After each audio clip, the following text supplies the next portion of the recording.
நமச்சிவாய வாழ்க. நாதந்தாள் வாழ்க. இமைப்பொழுதும் என் நெஞ்சில் நீங்காதான் தாழ் வாழ்க.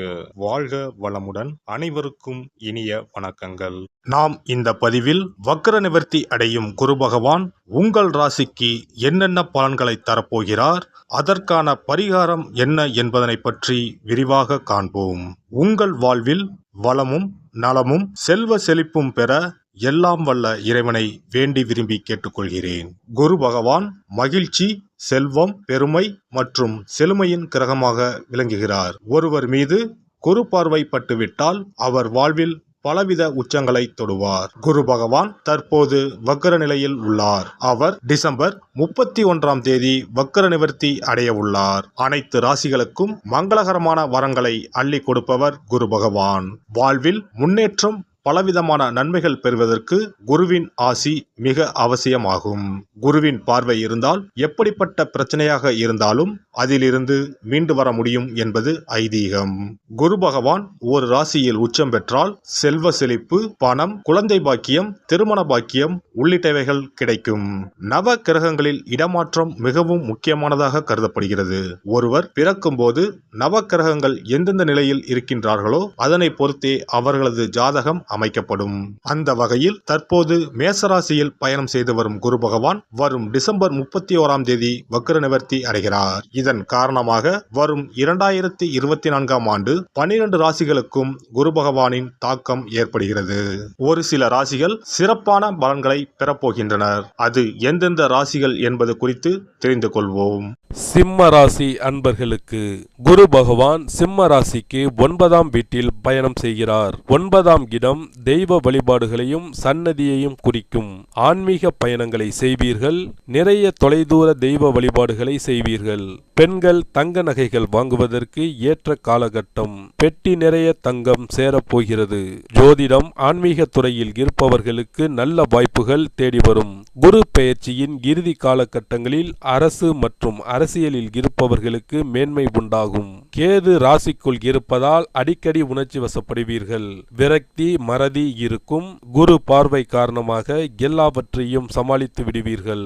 மகள் திருமண விஷயமாக நீங்கள் எதிர்பார்த்த சம்பந்தம் நல்ல முறையில் கூடி வரும். அதனால் மன நிம்மதியும் மகிழ்ச்சியும் அடைவீர்கள்.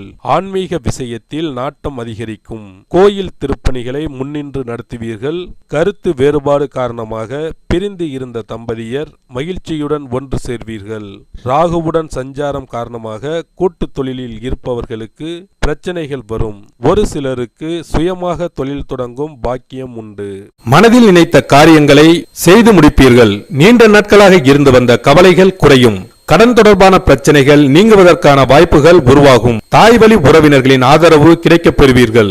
எண்ணங்களில் இருந்து வந்த குழப்பங்கள் நீங்கி புத்துணர்ச்சியுடன் காணப்படுவீர்கள். வெளியூர் மற்றும் வெளிநாடு தொடர்பான பயண வாய்ப்புகள் சாதகமாக அமையும். குடும்ப உறுப்பினர்களின் எண்ணங்களை அறிந்து நிறைவேற்றி வைப்பீர்கள். தன வரவுகளில் இருந்து வந்த இழுபறியான சூழ்நிலைகள் மறையும். வாடகை மற்றும் குத்தகை தொடர்பான பாக்கிகள் வசூலாகும். புதிய வாகனம் வாங்குவது தொடர்பான எண்ணங்கள் கைகூடும். உடல் ஆரோக்கியம் தொடர்பான பிரச்சனைகள் படிப்படியாக குறையும். பாதியில் நின்ற கட்டிடம் தொடர்பான பணிகளை நிறைவு செய்வீர்கள். சுபகாரியம் தொடர்பான எண்ணங்கள் கைகூடும். உறவினர்கள் வழியில் ஒத்துழைப்பு உருவாகும். வாழ்க்கை துணைவரை பற்றிய புரிதல் மேம்படும். உத்தியோக பணிகளில் இழுபறியான சூழ்நிலைகள் மறையும். குழந்தைகள் வழியில் சில விரயங்கள் அவ்வப்போது ஏற்பட்டு நீங்கும். வியாபார பணிகளில் முதலீடுகள் அதிகரிக்கும். மாணவர்களுக்கு பாடங்களில் இருந்து வந்த குழப்பங்கள் நீங்கி தெளிவு பிறக்கும். உடல் ஆரோக்கியம் மேம்படும். ஆராய்ச்சி தொடர்பான கல்வியில் எதிர்பார்ப்புகள் நிறைவேறும். போட்டித் தேர்வுக்கு ஈடுபட்டு வெற்றி வாகை சூடுவீர்கள். வங்கி சார்ந்த துறைகளில் இருப்பவர்களுக்கு நல்ல முன்னேற்றம் ஏற்படும். உத்தியோக பணிகளில் புதிய வாய்ப்புகளும் திறமைகளை வெளிப்படுத்துவதற்கான சூழ்நிலைகளும் சாதகமாக அமையும். உயர் அதிகாரிகளிடம் இருந்து வந்த கருத்து வேறுபாடுகள் குறையும். தேவையற்ற சஞ்சலங்கள் நீங்கி மன நிம்மதியான சூழல் உருவாகும். பழைய வாகனங்களை மாற்றி அமைப்பதற்கான வாய்ப்புகள் அமையும். உத்தியோக மாற்றம் தொடர்பான சிந்தனைகள் மேம்படும். வியாபார பணிகளில் அலைச்சல்கள் மேம்படும். சிறு மற்றும் குறுந்தொழில் செய்பவர்களுக்கு தனவரவுகள் சாதகமாக இருக்கும். கால்நடை தொடர்பான வியாபாரங்களில் லாபங்கள் மேம்படும். கணினி சார்ந்த துறைகளில் நல்ல வாய்ப்புகள் கிடைக்கப் பெறுவீர்கள். விவசாயம் சார்ந்த துறைகளில் மேன்மையான சூழ்நிலை காணப்படும். புதிய கால்நடை வாங்குவது தொடர்பான எண்ணங்கள் கைகூடும். பாசன வசதி தொடர்பான பிரச்சனைகள் குறையும். உறவினர்களின் சுப நிகழ்ச்சியில் கலந்து கொண்டு மனம் மகிழ்வீர்கள். அரசியல்வாதிகள் கட்சி தொடர்பான உயர் பொறுப்பில் இருப்பவர்களிடம் விட்டு கொடுத்து செல்லவும். கட்சி நிமித்தமான புதிய முயற்சிகளில் எதிர்பார்ப்புகள் நிறைவேறும். உடன் இருப்பவர்களின் உதவிகள் புதிய மாற்றத்தை ஏற்படுத்தும். எண்ணிய செயல்களை செயல்படுத்துவதில் சில எதிர்ப்புகளால் கால தாமதமாகி நிறைவேறும். கலை சார்ந்த துறையில் இருப்பவர்களுக்கு எதிர்பாராத சில அலைச்சல்களின் மூலம் புதிய அனுபவங்களும் விரயங்களும் உண்டாகும்.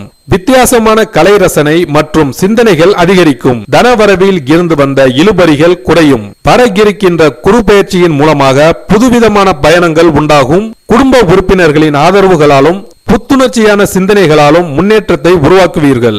எதிர்காலம் மற்றும் தனம் சார்ந்த விஷயங்களில் விழிப்புணர்வு வேண்டும். பரிகாரம்: வியாழக்கிழமை தோறும் குலதெய்வ வழிபாடு செய்து வர எண்ணங்களில் தெளிவும் புத்துணர்ச்சியும் உண்டாகும். குரு பகவான் உங்களின் ஜாதகத்தில் சுபமானதாக அமையாமல் இருப்பின் கண்டிப்பாக அதற்கான பரிகாரம் செய்யும் விதமாக குரு பகவானுக்கு சிறப்பு பெற்ற ஆலயங்களுக்கு செல்வதும், வியாழக்கிழமைகளில் விரதமிருந்து குரு பகவானுக்கு கொண்டை கடலையை மாலையாக கோர்த்து அணிவித்து மஞ்சள் நிற மலர்களால் அலங்கரித்து நெய் தீபமேற்றி வழிபடவும். தானம் போன்றவற்றை காலை பொழுதிலும், மந்திர ஜபங்களை மாலை பொழுதிலும் செய்யவும். அருகில் இருக்கும் ஆலயங்களில் நவகிரகத்தில் இருக்கும் குரு பகவானுக்கு மஞ்சள் நிற வஸ்திரத்தை சாற்றி சிறப்பாக வணங்கி வாருங்கள். அதற்காக பரிகாரம் என்ற பெயரில் பணத்தை வீண் விரயம் செய்ய வேண்டாம். அதற்கு பதிலாக இறைவனை வழிபடுவதோடு ஆலயங்களுக்கு தேவையான நெய், நல்லெண்ணெய், பன்னீர், சந்தனம், பால், தயிர் மற்றும் மலர் மாலைகள், பூக்கள் என இறைவனுக்கு உகந்த கோவிலுக்கு தேவையான பொருட்களை உங்கள் சக்திக்கு ஏற்றவாறு வழங்கி கோயில் கைகாரியம் செய்யுங்கள். தமிழ்நாட்டில் குரு பரிகார தலங்களாக பல இடங்கள் உள்ளன.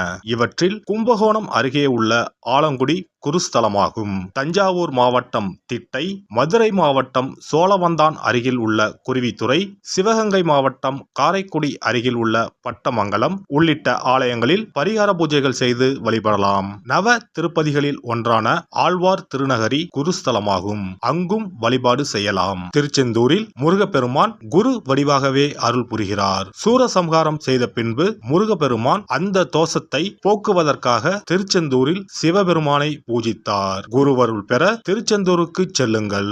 இவை தவிர சிவன் கோவில்களில் தட்சிணாமூர்த்திக்கு வியாழக்கிழமை தினத்தன்று சிறப்பு வழிபாடுகள் செய்வதன் மூலமும் குருவின் அருளை பெறலாம். குரு பகவானுக்கு இனிப்பு என்றால் மிகவும் பிடிக்கும். அதனால் வியாழக்கிழமை விரதம் இருந்து இனிப்பு செய்து அவருக்கு படையலாக வைத்தால் அவரின் பார்வை நம் மீது திரும்பும் என்பது ஐதீகம். எல்லாம் வல்ல இறையருளால் நீங்களும் உங்கள் அன்பு குடும்பமும் உடல் நலம், நீலாயுள், நிறை செல்வம், உயர் புகழ், மெய்ஞானம் ஓங்கி வாழ்க வளமுடன். இந்த வீடியோ உங்களுக்கு பிடிச்சிருந்தா லைக் பண்ணுங்க, ஷேர் பண்ணுங்க அண்ட் சப்ஸ்கிரைப் பண்ணுங்க. பக்கத்துல இருக்க பெல் ஐகானை கிளிக் பண்ணுங்க. நன்றி, வணக்கம், வாழ்க வளமுடன்.